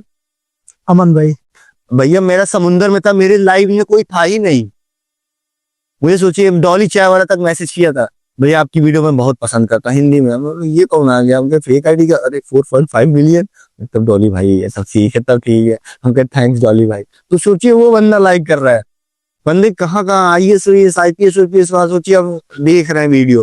क्योंकि उनके पास ये, उन्होंने देखा ही नहीं है समुंदर, उन्होंने देखा ही नहीं डॉल्फिन कैसे खेलती हैं। उनको मैंने दिखाया समुंदर में कैसे सूरज निकल रहा है, कंटेनर कैसे लोड हो रहा है, हम लोग खाना कैसे खा रहे हैं, खाना कहाँ से आ रहा है, हमारे जहाज में कितना तेल लग रहा है, हमारे जहाज में इंजन में कुछ काम होता है तो हम लोग कैसे काम करते हैं, कंटेनर में क्या क्या लोड होता है, कंटेनर में सील कैसे होता है, कस्टम सील कैसे होता है, ड्राइविंग सील कैसे होता है, एंकर कैसे डाला जाता है, इंजन का मेंटेनेंस कैसे किया जाता है, हमारे जहाज पे स्टार्लिंग कहाँ लगा रहता है, नेट कैसे चलाते हैं, प्रोपेलर कहाँ होता है, बल्बस वो कहाँ होता है, हर एक चीज बताया सिखाया, तब लोग सीख के तब आज मतलब कि इतना मानते हैं हाँ भैया आपने समुद्र में दिखा दिया।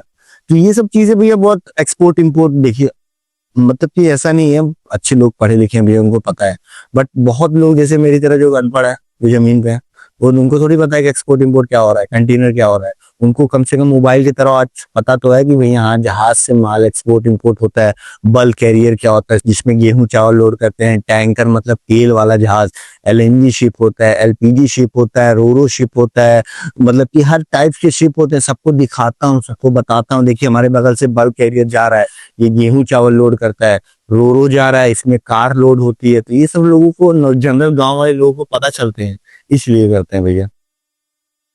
अमन भाई, एक चीज और काफी ट्रेंडिंग में चल रहा है कि क्या अमन भाई चुनाव लड़ेंगे? नहीं भैया हम चुनाव, मेरे पापा प्रधानी है और चुनाव आराम से जीतते हैं, हम लोग वही करेंगे भैया, हम लोग चुनाव। नहीं, अभी आपकी एक रील्स बहुत वायरल हुई, काफी लोगों के फीड पे गई कि अमन भाई कह रहे थे कि सपा हो, सपा की सरकार आएगी, मैं विधायक बनूंगा, उसके बाद भौकाल होगा एकदम पूरा। अगर ये तो बात सही है, अगर लड़ेंगे तो सफाई से लड़ेंगे, अगर अभी भी किस्मत आए भैया। अगर आप आज के समय में देख रहे हैं, मैं आपको बता दूं, आपको 95% युवा, आपको मैं बता दे रहा हूँ, आपको मैं 95% युवा आज सपा को सपोर्ट करते हैं। मैं चाय की दुकान से लेके लखनऊ से लेके हर बंदे के साथ बैठता हूँ, पढ़े लिखे से लेके गंवार तक में बैठता हूँ। बंदे आज मैं कसम बता रहा हूँ कि लाइक मैं आपको रियलिटी बता देता हूँ। बहुत शायद ही ऐसा होगा कि टक्कर नहीं दे पाए। आपने देखा भी सांसदी में, आपने देख ही लिया, ऐसा बहुत रेयर ही होगा कि वो अगर भाजपा सोचे कि नहीं नहीं हम एकदम क्लियर सरकार बना लेंगे, इतना आसान भी नहीं है। वो सपा है, उसको लोग युवा लाइक करते हैं। मैं बता तो रहा हूँ, एक पढ़े लिखे से लेके IAS से लेके IPS से लेके एक गंवार तक बैठता हूँ, मुझे सब पता चलता है अंदर अंदर कि किसके साथ क्या हो रहा है, कौन बंदा किसको लाइक करता है, किसको क्या पसंद करता है। अच्छा आप मुझे चलिए, आपने ये बात बता दी, मैंने मान लिया। आप मुझे लखनऊ में बताइए, भाजपा नहीं आया, बता दीजिए, आप मुझे बता दीजिए, मैं आपको यहीं बैठे बैठे सपा के काम गिना सकता हूँ। आप मुझे भाजपा के काम बताइए क्या किया है, आप मुझे 2-3 काम बता दीजिए, मैं आपको मान जाऊँ। अरे रोड बन रही, रोड तो हर सरकार में बनेगी, कोई भी सरकार आएगी भैया। आप सपा है, बसपा है, चाहे भाजपा है, ये किसी घर का पैसा थोड़ी है, तो सरकार ही दे रही, मतलब कि सरकारी खजाने से यार हम और आप टैक्स भरते हैं। अगर हम और आप टैक्स कोई सामान ले रहे हैं, GST भर रहे हैं, घर बनवा रहे हैं, इसमें GST लगता है, हर चीज इनकम टैक्स, मतलब कि road tax, house tax, water tax सब तो भर रहे हैं। उसी पैसे से ही हमारा काम हो रहा है, ये कोई सरकार फ्री में थोड़ी दे रही भैया, हमसे आपसे टैक्स लेती है। और आपको एक चीज बता दो, अगर मुझे कोई, आप मुझे ये बता दीजिए, अगर मैंने मान लिया कि हाँ भाजपा सरकार काम करती है, ठीक है अच्छी बात है, लेकिन लखनऊ में आप मुझे बताइए कि आपने कौन सा काम देखा है, मतलब कि बहुत स्ट्रांग काम आपने कौन सा देखा है? सरकारें तो कह रही हैं हम काम तो बहुत अरे करें। भैया बताइए तो आपको भैया हर चीज प्रूफ में आप मुझे बता सकते हैं कि कौन सा काम किया है, काम तो कुछ होगा। आप ये बताइए कि आना स्टेडियम किसने बनाया था भाई, जो रियलिटी में अखिलेश यादव अगर आप देखेंगे एक पढ़ा लिखा बंदा है, वो सच में बताओ उसके कुछ 2-3 लोग उसको खराब कर देंगे तो उस उनके जैसे मतलब उसकी सोच बहुत मतलब देखिए वो बंदा सोचिए आज से नहीं कब का काना स्टेडियम कब का बना है, कब का आपका मेट्रो वेट्रो कब का बना है। अब आप बताइए कितने मेट्रो नए बन गए, कितने मेट्रो आपके नए बने बताइए। आप कुछ नहीं बन रहा है भैया, वो बस अंदर अंदर है। आप ये कोई वो नहीं है, बट ये है कि नहीं, अमन सिंह को समाजवादी पार्टी का भौकाल अच्छा लगता है, तो क्या भौकाल रहता है उसमें? लाल खतरा भौकाल लाल पगड़ी उड़ी बांध के चले, बांध के पगड़ी यहाँ वो खाना नहीं। तो मतलब चुनाव लड़ेंगे भैया अगर समय आने पे। समय का भगवान दे देंगे तो लड़ेंगे, और लेकिन ये है कि हम लोग लड़ेंगे तो सपा बस से लड़ा जाए, भौकाल रहेगा ताकि गाड़ी उड़ी काली गाड़ी लेके निकलेंगे, काला सीधा बढ़िया एकदम मतलब सपा का झंडा लगा के। तो अमन भाई की फेवरेट कार कौन सी है? भैया S11 ड्रीम कार कौन सी है? S11 क्लासिक क्लासिफिया मतलब रोड में चलती है। इसका भौकाल में जब मुझे मेरे बगल से जब गाड़ी निकलती है स्कॉर्पियो ना, मैं देखता हूँ उसको, मैं सोचता हूँ एक दिन उसमें बैठूंगा, हालांकि मैं ले लूँ कभी भी, लेकिन मुझे मुझे ड्रीम कार है। मुझे अब डिफेंडर लाके खड़ी कर दो, मुझे पसंद नहीं आई। मैं सपने में भी सोचता हूँ, मेरी लैपटॉप में भी, मैं हर जगह ये सोचता हूँ S11 S11 S11। अरे मतलब जो मतलब बड़े बड़े आप देखेंगे ना, जैसे वो नहीं होता समुद्र में माफिया लोग का जहाज, ऐसे रोड पे जब स्कॉर्पियो चलती है ना, इसका अलग ही भौकाल। आप देखिए कितना भी देखिए आप कोई कोई मतलब मान लीजिए आपका कोई मर्डर होता है, भाई लूट पाट हो रहा है, हत्या और कुछ भी हो, सब में स्कॉर्पियो कहाँ आता है। मैक्सिमम आप देखेंगे स्कॉर्पियो में, अगर आप नॉर्मल अगर आप ब्लैक गाड़ी लेके चल रहे हैं, मतलब अगर आप पिस्टल उस्टल खोसे हैं, आप उतर रहे हैं, आपको समझ जाएगा सामने वाला कि भैया भौकाल या तो ये ठेकेदार होगा या तो ये नंबर होगा ठीक काम। लेकिन भाजपा वाले तो कहते हैं कि जिस गाड़ी में सपा का झंडा वही सबसे बड़ा गुंडा। अरे तो आजकल के युवक और चाहिए क्या, गुंडा ही तो चाहिए। भौकाल नहीं है तो आदमी नहीं है, ये भौकाल है तभी आपकी जिंदगी है। अब ये सोचिए हम भैया पैसा कमा के अपने घर में रखे जाना के कौन जानेगा, तक हाईलाइट होने के लिए कौन बताए कौन सा नेता बिना कुछ किया आगे बढ़ा है। आप बताइए, कोई नेता नहीं बढ़ा है। आगे बढ़ने के लिए कुछ ना कुछ करना पड़ता है, इसीलिए बाकी सपा तो है ही है। मैं तो अपना 2017 में भी ऐसा बताऊं, पहले विधानसभा का चुनाव था, आपको रियलिटी में मैंने सपा को ही वोट दिया था, और मैं आगे भी सपा को ही दूंगा। अब तो 10-20 लाख रुपए जो लड़ेगा उसके सपोर्ट में भी खर्च करूंगा विधानसभा। इतनी मोहब्बत है भोपाल यार से। वो हमें कुछ काम हो नहीं चाहिए, हमें कुछ काम नहीं चाहिए। मेरे को काम हो वैसे भी वो लोग बहुत मानते हैं, मतलब हर एक विधायक विधायक जिलाध्यक्ष लोग सब मानते हैं, लेकिन मैं अपनी तरफ से जो है मैं दूंगा। मैं कभी सिंगल काम लेने कुछ भी नहीं चाहता। मुझे क्या चाहिए भैया, रोड चाहिए तो रोड कितना 1 लाख रुपए का रोड ईटा लगवा दूंगा। तो अमन भाई, एक जिक्र होता है आपके भाई का, बड़े भौकाली सॉन्ग गाते हैं और अवधी के फेमस सिंगर भी हैं। पंडित जी के बारे में आप क्या कहना चाहेंगे? अरे अनुराग पंडित भैया देखिए, बहुत अच्छी चीज है कि हमारे अनुराग भैया हमारे घर के पास के हैं, 4 किलोमीटर दूर उनका घर है। और भैया मेरे साथ काफी टाइम, अभी 2-3 दिन पहले हम लोग बैठ के साथ में खाना खाए थे। अनुराग भैया मेरे बर्थडे में भी आते हैं, कोई चीज तक फोन भी करते हैं, अमन कैसे हो, ठीक है। बाकी भैया मेहनत करते हैं, संध्या भाभी हैं वो भी मेहनत करती है, मैं उनके घर आता जाता हूँ बराबर। और अनुराग भैया काफी अच्छी चीजें हैं आपको, बल्कि मैं तो ये बोलूंगा कि मैं अनुराग भैया को भी आपको बुलाना चाहिए, और लोगों को मतलब वो एक अपने तरफ से वो मुझे कई बार ये वो बैठ के भी बोलते हैं कि मेरे गाने में तुम कभी अमन गलत चीजें निकाल नहीं सकते। ठीक है, भौकाल बनाना आजकल युवा भौकाल ही बना रहा है। कौन बताइए, आप युवा नेता देखिए पोस्टर यहाँ से वहां मैं आ रहा था जौनपुर से प्रतापगढ़, 1000 युवा नेता चिपके पड़े हैं। अगर आप सोचिए एक युवा नेता अगर 10 आदमी की मदद करने लग जाए, हजार युवा नेता है, सोचिए कितने आदमी की तो मदद हो जाएगी। जितना पोस्टर छपवा रहा है उतना लोग, किसी की लड़की को पढ़ाई में लगवा दो, साइकिल दे दो, किसी की माँ बाप को, किसी को भैया कितने लोग ऐसे ऐसे है ना, मैं देखता हूँ एक एक जिसमें मतलब जिनके पापा हैंडीकैप है, इनकी मतलब माँ के पास 3 लड़कियां 1 लड़के हैं। अरे ऐसे लोगों को आप ढूंढ ढूंढ के आप एडमिशन करवा दो, ज्यादा नहीं मुझे लगता 1500 रुपए सरकारी फीस है, किताब फ्री मिल जाती है, ड्रेस दे दोगे 10,000 रुपए अगर आप एक परिवार को अगर आप एडमिशन पढ़ा पढ़ाई में लगवा दोगे, वो उसमें सुकून मिलेगा कि हाँ पता चला दिवाली हार्दिक शुभकामनाएं आपका भाई छोटा नेता, उसमें थोड़ी सुकून है। ये सब चीजें देखिए, पोस्टर वोस्टर छपवाने में 1 रुपए जिंदगी में ना खर्च करूं, बल्कि वही पैसा दे दूंगा, कोई दुआ दे देगा, कोई अपने हाँ भैया ठीक है आशीर्वाद दे दे। इसीलिए मैं कभी सिंगल में, जो 2-3 लोग हैं हमारी तरफ में भी ऐसे बोलते हैं, मैं बोलता हूँ भैया अगर आप पैसा खर्च करना चाह रहे हैं किसी लड़की का देखिए, मैं ऐसा नहीं बोल रहा कि मेरे गांव देखिए कहीं, मैं पूरा एरिया ढूंढता रहता हूँ, कोई भी मुझे मिल जाता है, दादी कोई भी मिल जाता है, कुछ भी मैं करता हूँ, क्योंकि मुझे बहुत अच्छा लगता है कि उसकी खुशी जो मिलती है ना, मुझे वो देख के रात में जब जाता हूँ सोता हूँ ना, मैं ये सोचता हूँ मुझे कल या परसों से एक लोग की मदद करनी है। ये सब चीजें अच्छी सी होती है ना भैया, हर एक चीज अपना मतलब ये सपोर्ट करें, किसी को हैप्पीनेस लाएं, सिंपल लिविंग। अमन भाई, अभी आपकी रील्स पे हमने देखा और आपकी पोस्ट पे भी देखा कि आप जो है जब अपने गांव आए, आपका बर्थडे भी था अभी रिसेंटली में, तो आपने अपने गांव के जो पुअर बच्चे थे, जो तो गरीब बच्चे थे, उनको आपने साइकिल भी दिया, बुक्स भी दिया और राशन भी दिया। तो ये इंस्पिरेशन आपको कहाँ से मिलती है? भैया ये चीजें मैं मुरली वाले भैया सीखा हूँ।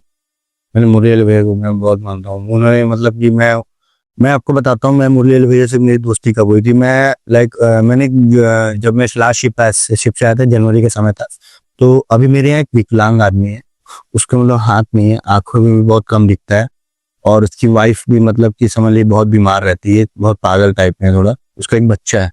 तो मैं उनकी हेल्प करने के लिए गया, मैंने उसके लिए कपड़े वपड़े, क्योंकि ठंडी से वो कांप रहे हैं। मैं वही शिप से आया था, मैं गया उनके लिए जैकेट वगैरह लाया, मैंने उन जैकेट लाया, उनके बच्चों के लिए मतलब टोपी वोपी लाया, हर एक चीज कपड़ा वपड़ा लाया। तब मुझे पता चला कि मैंने पूछा तो उनकी वीडियो बनाई, मैंने डाली, मुझे कमेंट में मुरली भैया कमेंट आया कि अमन आप अपना एड्रेस दीजिए, मैं आपके घर आता हूँ।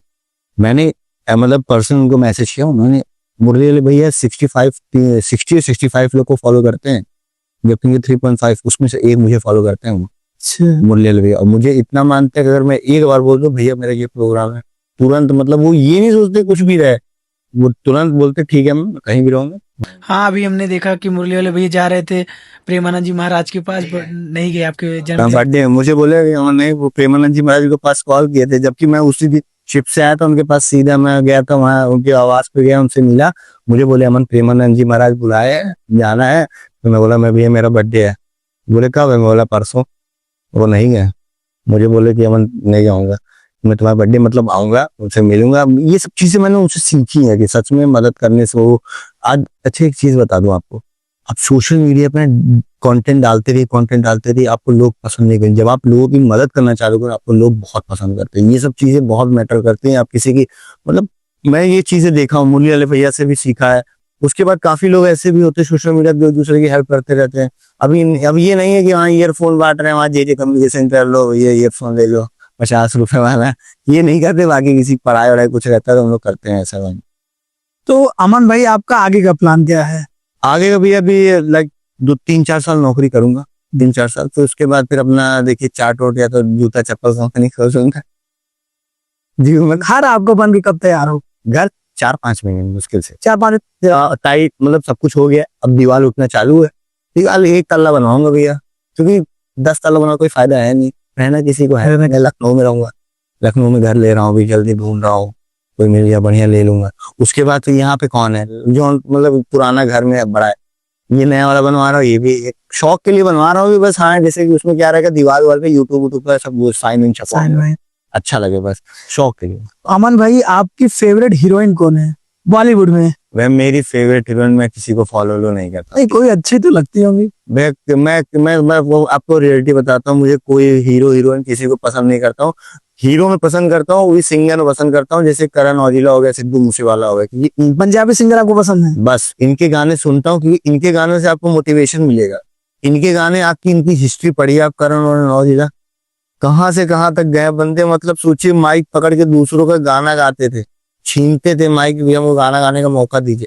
आज बंदे की खुद की बताइए, वहाँ रॉल्स रॉयस में प्रिंटेड आता है, स्पेशल एडिशन में उसका नाम आता है। सोचिए कितनी बड़ी बात है, प्राइवेट जेट से घूम रहा है। ये सब चीजें मैं उससे मोटिवेशन लेता हूँ। 52 बार गाना सुनता हूँ, ऑन टॉप सुनता हूँ, इन सब गाने विनिंग स्पीच सुनता हूँ। ये सब गाने भले थोड़ा समझ में आए, लेकिन मुझे ये लगता है कि ये गाने मेरे माइंड में यार। आपके सिद्धू मूसेवाला हो गए, कितने बंदे स्ट्रगल करके लाइफ में आगे गए हैं। ऐसे बंदे की लाइफ में मैं मतलब समझ लीजिए, जब आपको लाइफ में आगे बढ़ना है तो आप ये करीना और कटरीना इनको देखने का कोई फायदा ही नहीं। मैं मूवी आपको मानेंगे नहीं, मैं कसम बता रहा हूँ, मेरे लैपटॉप आप खोलिए कहीं भी, मैं कभी सिंगल 4 5 साल से मूवी देखा ही नहीं, देखता ही नहीं हूँ कभी। 1 2 बार अभी लेटेस्ट में सेल्फी उल्फी कोई मूवी आ गई, दोस्त लोग जबरदस्ती लेके चले गए थे मॉल वॉल में, वो भी मैंने गया, मुझे नींद आने लगी, क्योंकि मैं मूवी इंटरेस्टेड ही नहीं हूँ। मुझे कोई रील नहीं, मेरे रील में आप खोलेंगे खाली बस कार आएगी, या तो वो उसमें विनिंग का मतलब ये आएगा कि स्ट्रगल। मैं उसमें दिखा रहा था कि मैंने कल इससे रील देख रहा था, मुझे करण औजला की एक रील याद आई, उसमें बोलते नहीं कि मतलब वो करण बोलता है कि अरे मेरे पाप मेरी मतलब मेरे गांव वाले मुझसे पूछते हैं कि अरे तू इतनी महंगी घड़ी क्यों पहनता है। तो वो बोल क्या बोलता पता है, expensive watches shows it's your time. महंगी घड़ियां ये बताती हैं, मतलब मैं ये चीज सीखता हूँ कि मतलब सोचिए, फटा हुआ पैंट पहनने वाला बंदा अगर आज 10 लोगों को ऐसे मतलब अमेरिकन ईगल दोस्तों को बांटता है, वो बड़े बड़े ब्रांड में सोचता भी नहीं। अब तो मैं सोचता भी नहीं कि हाँ ठीक है मॉल में तुम चलो कोई दिक्कत नहीं, जो लेना ले लो भाई, मुझे गाड़ी वैसे से क्रेडिट देर से ATM देता हूँ, मुझे ये भी परवाह ही नहीं है, मुझे कोई कुछ भी हो, मुझे टेंशन नहीं है। तो ये सब चीजें मैंने लाइफ में उससे सीखी है कि मतलब कि आपको जब तक आप अपनी सोच बड़ी नहीं करोगे, और मैं कसम बता दूं मैं सोचता हूँ मैं डिफेंडर लूंगा भी, कोई इसमें कोई बड़ी बात नहीं है, लेकिन मैं ये चीज सोच के चलता हूँ कि मतलब कि जब तक आप अपने आप को उस लायक नहीं सोचेंगे, आप कभी जिंदगी में वो चीज कर ही नहीं पाएंगे। आप सोचिए कि अब आप सोचेंगे भैया हमको बस स्कॉर्पियो लेके बस यहीं बैठ जाना है, तो आप बस वही सोच आपकी बस वहीं तक लिमिटेड रह जाएगी। आप इतना बजट बना के चलिए कि भैया मैं स्कॉर्पियो लेने के 2-3 महीने के अंदर ही मुझे वो भी लेना है, बड़ी कार लेनी है, तभी आप कुछ कर पाएंगे। ये सब चीजें मैं सीखता हूँ, मतलब रील्स में देखता हूँ, अच्छी चीजें सीखता हूँ कि भैया नहीं मुझे लाइफ में कैसे क्या करना है। बस एक चीज है, कभी कभी बस प्यार और चक्कर थोड़ा पड़ गया था बीच में, मतलब स्टार्टिंग में क्या जाता है थोड़ा सा हो जाता है, तो उसी थोड़ा सा शेर और शायरी आपको पसंद है? भैया हम वो करते ही नहीं कभी कभी, मतलब हमको मुझे कुछ आता है। ब्रेकअप हो गया, अभी चल रहा है? भैया ब्रेकअप क्या मतलब कि समझ लीजिए जैसे 11th-12th में था, गरीबी देखे थे, नहीं लड़की भाई इग्नोर मार दी, नहीं था, चली गई, शादी उदी कर ली। अमन भाई शादी कब कर रहे हैं? भैया 2027 में। 2027 में? लव मैरिज करेंगे अरेंज मैरिज? भैया वैसे 90% चांस है अरेंज मैरिज के, 10% मान लीजिए कोई देवी माता कहेंगी तो कर ले होंगे, नहीं तो 90% अरेंज मैरिज ही करेंगे, बट अच्छी लड़की से करेंगे, मतलब अच्छी मतलब जिससे करने वाला था वो, हालांकि वो थोड़ा सा गरीबी देख, मतलब स्टार्टिंग 11th-12th में था, नहीं था उतना पैसा, साइकिल से आता जाता था, तो थोड़ा थोड़ा माहौल खराब हो गया था, इसीलिए भैया नहीं साथ में नहीं आ पाए। बाकी कोई दिक्कत नहीं है, बाकी अपना अरेंज मैरिज भी कर लेंगे तो चलेगा, कोई दिक्कत नहीं है। जिंदगी है कितना, पहले के लोग भी 80 साल जीते थे, अब के लोग 50-60 मुश्किल से हो जा रहा है। अभी 30 साल का लीवर में प्रॉब्लम आ जाता है, कभी सर दर्द होने लगता है, कभी कमर दर्द होने लगता है, तो देख कितना साल जीऊंगा आगे, कुछ नहीं जिएगा। तो अमन भैया, आप अपनी प्रेमिका के लिए, क्योंकि आप जलवे में रहते हैं, थोड़ा भौकाल में, तो कुछ शायरी डेडिकेट करना चाहेंगे? सारी भैया हमको तो कुछ आती नहीं, बस वो वाला आता था जब वैलेंटाइन डे में नहीं आता, rose are red skies are blue my dear happy new year, यही सब आता है, बाकी हमको सारी नहीं, मैं आपकी प्रेमिका को एक शायरी डेडिकेट कर दूं। एक हमारे कान्हा भाई हैं, उन लिखते हैं कि दुखती नस पर लगा है फन तुम्हारा। आप भौकाल में, आपको भौकाली चीजें पसंद भी है, तो कहते हैं कि दुखती नस पर लगा है फन तुम्हारा, अगले महीने है ना लगन तुम्हारा, और उससे कह दो खबरदार रहा करे, मेरे रडार पर है सजन तुम्हारा। हाँ, बीच में। अच्छा रडार का फुल फॉर्म क्या होता है आपको पता है? नहीं। रडर मतलब क्या होता है कि जो नीचे होता है शिप जैसे टर्न करता है, प्रोपेलर होता है, प्रोपेलर के पीछे जैसे रडर होता है, RUDDER, और रडार जो होता है RADAR, उसका मतलब उसका फुल फॉर्म होता है। अच्छा, दोनों अलग अलग हैं? अलग एक रडार और रडर जो होता है वो प्रोपेलर के जस्ट पास होता है, वो क्या करता है शिप को डायरेक्शन देता है, मतलब शिप घूमने में ऐसे वो करता है। और जो रडार होता है जो आप देखते नहीं है, वो फ्लाइट के पास भी घूमता रहता है, शिप पे भी घूमता रहता है। मेरे वीडियोस में आप देखोगे जब मैं मंकी आइलैंड पे बनाता हूँ, उसका मतलब होता है radio aided distance and range, उसका फुल फॉर्म होता है हर चीज का। अगर आपकी कोई चीज है, हर चीज का फुल फॉर्म होता है। ME होता है जैसे मेन इंजन हो गया, AE होता है ऑक्सिलरी इंजन हो गया, ये सब कॉमन चीज। वेल अमन भाई, मर्चेंट नेवी में आपकी सैलरी कितनी है? भाई मेरी सैलरी वही मैं आपको बताया, कभी कभी 1,38,000, कभी 1.5 लाख तक, मतलब 1,50,000 तक आप मैक्सिमम पकड़ लीजिए। मेरी सैलरी उससे ज्यादा नहीं हो सकती, क्योंकि अगर आप एग्जाम दे रहे हैं तो आपका प्रमोशन होगा, तब आप ज्यादा पा सकते हैं। भाई कैप्टन विप्टन लोग हैं वो लोग पाते हैं 8 लाख 10 लाख रुपए महीना पाते हैं, वैसे रिस्पॉन्सिबिलिटीज भी होती है। फ्री का कंपनी पैसा नहीं देती भैया, हर चीज का रिस्पॉन्सिबिलिटीज होता है, उतना उनको टेंशन भी रहता है, डिप्रेस रहते हैं। शिप पे अगर एक मिस्टेक हो जाता है भाई कंपनी किसको पकड़ती है? कैप्टन लोग कोई पकड़ती है, चीफ इंजीनियर होते हैं, उनकी सैलरी 8 लाख 10 लाख होती है। डिपेंड करता है कौन सा शिप है, जैसे कि टैंकर हो गया उसमें ज्यादा रहता है, गैस कैरियर में सबसे ज्यादा रहता है भाई, उससे कम होता है हमारे कंटेनर में, बल्क कैरियर, इसमें क्या रहता है, इसमें कम रिस्क है, जिसमें ज्यादा रिस्क रहता है उसमें ज्यादा सैलरी रहता है। बट ये है कि मर्चेंट नेवी में बहुत बहुत ऐसे अभी मुरली वाले भैया को सांप काट लिया था, सबने देखा, बहुत ही दुखद घटना थी। लेकिन मुरली वाले भैया का हौसला, उनका नाम भी है, लेकिन वो बहुत हौसले वाले इंसान हैं, संघर्षशील हैं और लड़े, और लड़ने के पश्चात देखिए उन्होंने फिर से, अभी मैं देखा कि हाथों में रेस्क्यू किया उन्होंने। मैं उनसे बहुत इंस्पायर भी होता हूँ। मैं चाहता हूँ कि आप थोड़ा उनसे कहिएगा कि हमारे शो में जरूर आए एक बार। मैं जब आप बोल देंगे तब मैं बुलवा दूंगा उनसे। मैं बोल दूंगा भैया वो एनी टाइम आ जाएंगे। मुरली भैया आना चाहिए। 2 लोग को मैं बुला सकता हूँ। और मुरली भैया के साथ 2-3 क्रिएटर और चलते हैं जिनके भी 1.3 मिलियन 3.5 मिलियन इनके साथ भी हैं। अंकित जैक हो गया, अंकित यादव हो गया, इनके 1.3 मिलियन है। ये सब मेरे दोस्त मतलब सब साथ में रहते हैं। तो मतलब उनके मुरली भैया के लोग हैं। बट ठीक है, बाकी भैया को मैं बोल दूंगा। अनुराग पंडित भैया को भी आप बोल दूंगा। नहीं, जरूर जरूर अनुराग भैया। बोल दूंगा। अच्छा, अनुराग भैया का एक चीज देखा आपने कि उन्होंने जो अवधि में जो एक ऑरा लेके आया, शायद ये अभी किसी ने लाया होगा, पंडित भाई गाना बहुत अच्छा है। क्योंकि प्रोटो का अवध में कृपा करा जब आई अगली बार, ये गाना हो गया। उसके बाद जहिया रंगदारी चमके। अनुराग पंडित भाई मतलब एक समझ लीजिए अभी ब्रांड भैया वो मेरे साथ पढ़े हुए हैं। अच्छा, आप क्लासमेट हैं? और क्या क्लास मतलब मुझे एक साथ सीनियर थे। हम लोग सब ओह। बदमाशी करते थे, पढ़ते ही नहीं थे। दिन भर वही पेड़ के नीचे बैठ के वहाँ प्रिंसिपल आ गए रे यार तुझसे कम क्लास के लिए होता है। वो सब दिन देखे हम लोग मतलब पूरी खाने जाते थे दूर दूर। वो सब दिन देखे भैया। आज ये सोचिए अनुराग पंडित भैया को देख के मैं यूट्यूब इंस्टाग्राम पे आया। सच सच बता रहा हूँ। वो लोग गाना जब चमके ना तब मुझे लगा यार हम भी कुछ कर सकते हैं क्या। अब सोचिए अनुराग पंडित के बेचारे बात आज तक वही 4.5 लाख इंस्टाग्राम पे 2 मिलियन हो गए। उसके बाद फिर मुझे ये क्या नाम है यूट्यूब पे बेचारे 5.5 ही लाख है शायद उनके।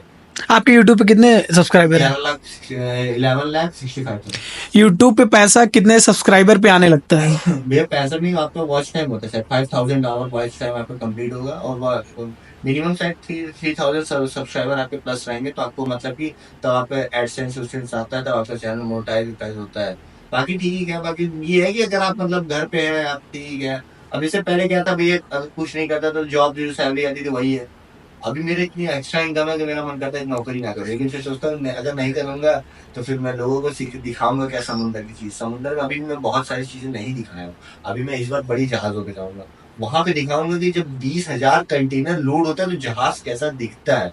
मैं अभी लूंगा गोप्रो। अभी मुझे गोप्रो लेके समुद्र में फेंक। हाँ, ये गोप्रो क्या है, आपने कई वीडियो में जिक्र किया कि मैं गोप्रो कैमरा लूंगा। वो वही मैंने किया। साउथ अफ्रीका से हम लोग अब आगे निकल आए हैं, जा नहीं पाए हैं, क्या मैटर है? मतलब ये ना क्या होता है ना गोप्रो में ऐसा होता है कि लाइक मस्जिद ना शिप होती है। शिप एंकर हो गए, एंकर तो शिप हमारी खड़ी हुई तो क्या होता है ना मछलियां आती है वो ऐसे घूमती रहती है। अब डॉल्फिन तो मान लीजिए खेलती है। व्हेल मछली जो होती है ना वो ऐसे फुहारा जैसा पानी होती है तो उनके सांस लेने का यहाँ ऊपर से होता है। वो सब ऊपर नहीं आते तो क्या रहेगा ना उसको रस्सी से वाटर कुछ थैली में रस्सी से बांध के फेंकूंगा ऑन करके। अंदर की चीजें हमको दिख सकती है कि रियल में समुद्र में है क्या हमारे आसपास। वो सब चीजें मुझे दिखानी लोगों को। लोग देखना चाहते हैं कि यहाँ समुद्र में जहाज खड़ी होती है और सच में बहुत ज्यादा मछलियां रहती है समुद्र में। बहुत मतलब जहाज हमारी लगती है तभी समुद्र में इतनी मछलियां आ जाती है, वो दिखती नहीं है। लेकिन जैसे आप कैमरा वाला डाले, मेरे दोस्त लिया था फोन, उसने फोन लेके डाला ना सच में बता रहे इतनी अच्छी अच्छी मछलियां नीचे शिप के ठाव में ऐसे आके खीरेंगी। छोटी छोटी मछलियां आएंगी, फिर उसके सब मतलब बड़ी मछलियां उसको खा लेंगी। अच्छा, छोटी मछली को बड़ी मछली। हाँ, ऐसे वो नहीं होता कि छोटे मोटे गरीब को मार लेता था रियल लाइफ में भी। और ये छोटे लोग अभी तो दबाए जाते हैं मेरी तरह। वेल ऑल राइट, बहुत बढ़िया लगा आपसे बात करके। वेल ऑल राइट भैया, बहुत ही बढ़िया पॉडकास्ट रहा आपके साथ में, और बहुत ही जिंदा दिली के साथ और भौकाल तरीके का पॉडकास्ट रहा। बड़ा अच्छा लगा आपसे बातचीत करके। और एक बार पुनः मैं आपका द अभिजीत शो में स्वागत करता हूँ। Thank you so much for coming. भैया थैंक यू भैया। आप लोग ढेर सारा प्यार दीजिए, लाइक करिए, शेयर करिए, सब्सक्राइब करिए। Thank you so much. Abhijeet show. Thank you.